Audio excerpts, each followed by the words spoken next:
మనము పీల్చే గాలి దేవుని వాక్యం. మనం పీల్చే గాలి దేవుని వాక్యం. ఎందుకు ఆ మాట అంటున్నాను అని అంటే, everything in this world is thoroughly influenced by the ideology of the scriptures. దేవుని వాక్యము యొక్క దృక్పథముతో, భావజాలముతోనే ఈ ప్రపంచము నిండిపోయింది.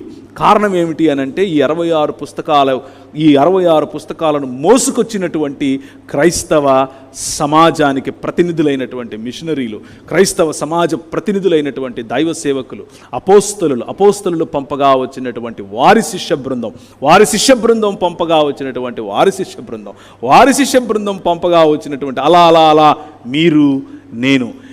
ఈరోజు మనం దేన్నైతే నామ్ అనుకుంటున్నామో, ఈరోజు మనం దేన్నైతే క్యాజువల్గా తీసుకుంటున్నాము, అవును కదా, అదంతే కదా అంటున్నాము, అది ఒకానొక సమయంలో అనేకులు పోరాడి తెచ్చుకున్నది అన్న విషయం మనకు తెలియకపోవచ్చు. ఆ పోరాటం పేరే వాక్యమును అనుసరించే క్రైస్తవం. ఆ పోరాటం పేరే 66 పుస్తకాలు ఉన్నటువంటి బైబిల్ గ్రంథం. సో హిస్టారికల్గా కొన్ని విషయాలు మనం ఈరోజు చూస్తాం. అయితే మనిషి యొక్క ఊహలలో, మనిషి యొక్క ఆలోచనలను సైతం చీల్చగలిగినటువంటి, శోధించగలిగినటువంటి శక్తి ఈ వాక్యానికి ఉంది. ఈ వాక్యము నీ చేతిలో ఉంటే, ఈ వాక్యమును గనక నువ్వు కరెక్ట్గా అర్థం చేసుకుంటే, రిలీజియస్గా కాదు, మత ప్రాతిపదికన కాదు, మత ప్రాతిపదికన అంటే పరలోకం పోవటానికి ఫార్ములాలు వెతుక్కోవాలి అని అంటే మీ కర్మ, ఇక వెతుక్కుంటూనే ఉంటారు మీరు.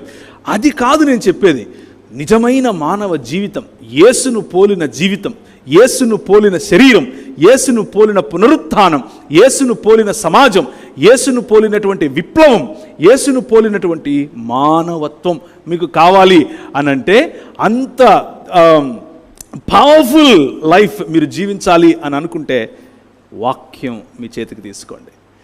This will transform you. అది మీ జీవితాన్ని ఎంతగా మారుస్తుంది, ఎంతగా ప్రభావితం చేస్తుంది అని అంటే, you can never imagine how powerful you become once you take this word of God in to your hands. 2వ తిమోతికి రాసిన పత్రిక 3వ అధ్యాయం 16వ వచనం. మానవ